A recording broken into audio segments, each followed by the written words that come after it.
Hey, okay, it's go time. It's January 31st. Tomorrow's February. Mack truck coming straight for us. Okay, there are very few things I know for sure. So few. But one thing I know for darn dang super duper sure is that you and your spouse, your partner, sometimes you have to get to a place where everything's ruined and awful. Sometimes you have to get to a place that's worse than you could ever have imagined to realize what you mean to each other, what can still be, what you still want. And I don't know why that's true, that it takes disaster, implosion, and the worst of the worst to wake you up to what you want, what you've taken for granted, what you want to fight for, but it does. It's just the honest truth of it. So if you find yourself in that spot with the one you love, it doesn't mean all is lost. It doesn't mean you're broken beyond repair. It can be such a good thing. It can be the place from which you rebuild and start again. I know that for sure. But we need tools. We need lots of tools. Mr. Utter Imperfection and I, we had lots of tools. I read the book Love Warrior by Glennon Doyle. It's the reason I write and share publicly today. We read What Did You Expect? Redeeming the Realities of Marriage by Paul David Tripp. Out of that gem, we got this. Give each other your first and your best. What's left is for everybody else, not the other way around. We listened to Dear Sugar's podcast. I did a 4-part series on infidelity that was amazing.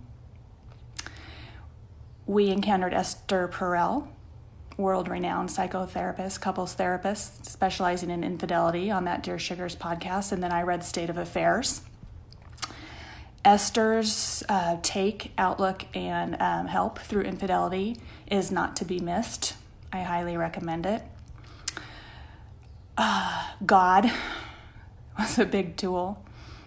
Ignoring him for the long period that we did was one of the reasons we got in trouble in the first place. And I wrote you a tool. I want to give back a little bit and help the next one in line because we could, and counseling. Don't let me forget counseling.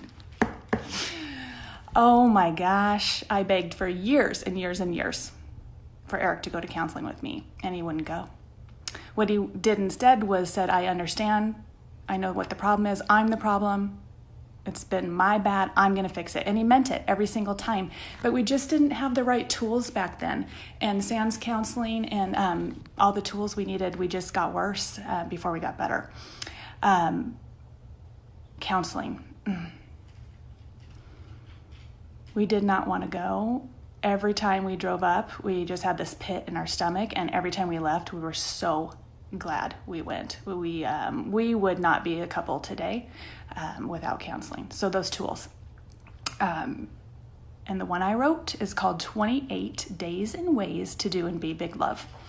There's a link in my bio. It's free to you when you sign up for my blog. There's a link to download the book.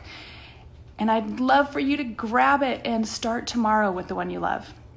It's meant to be read one page a day. One tiny little page a day gives you 28 fresh new ways to be and do love.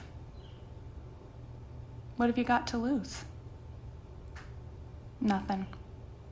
Okay, February 1st, tomorrow, get that book, get loving. You're going to be okay.